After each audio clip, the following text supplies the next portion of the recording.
Tindakan kerajaan untuk menguatkuasakan perintah bagi menetapkan 51% pemilikan dalam syarikat penghantaran barang menimbulkan tanda tanya. Mengapa dasar ini harus dirombak? Adakah Bumiputera benar-benar dapat keuntungan dengan dasar ini atau ianya cuma alasan ahli politik untuk mengenyangkan perut sendiri? Mari kita lihat.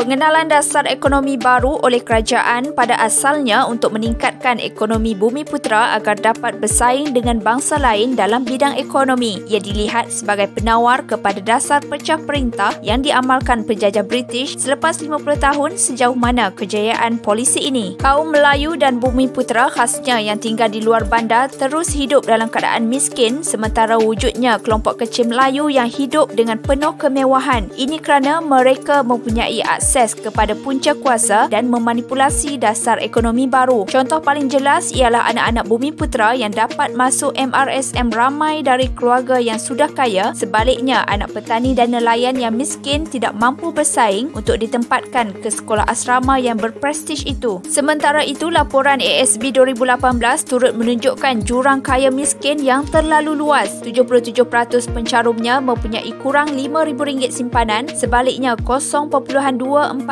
lagi mempunyai caruman lebih RM500,000. Ini bermaksud yang benar-benar mendapat manfaat dari dividen tinggi ASB ialah golongan have-have. Kini wujud pula syarat untuk semua syarikat penghantaran yang didaftarkan di Malaysia mempunyai 51% pegangan hak milik Bumiputera sekiranya mahu mendapatkan lesen dari pihak kastam. Langkah ini kononnya mampu meningkatkan ekonomi Bumiputera namun terus melipat gandakan kekayaan segelintir kecil elit yang sememangnya sudah kaya. Apatah lagi timbul kemungkinan syarat ini disalahgunakan seperti mana budaya Alibaba iaitu nama orang Bumiputera digunakan dalam dokumen perniagaan sedangkan hakikatnya beliau hanya goyang kaki dan menerima duit bulanan. Selalunya golongan Alibaba ini terdiri dari ahli-ahli politik dari parti pemerintah untuk melincirkan proses dan seterusnya mengaburi mata penguat kuasa. Hujungnya yang dapat untung cumalah mereka yang sudah sedia kaya dan Bumiputera kelas pekerja terus hidup ala kadar. Pertembungan ekonomi ini harus dilihat bukan dari segi kaum, sebaliknya memperjuangkan orang miskin agar hidup mereka lebih senang dan mendapat kemudahan untuk mempertingkatkan kualiti hidup.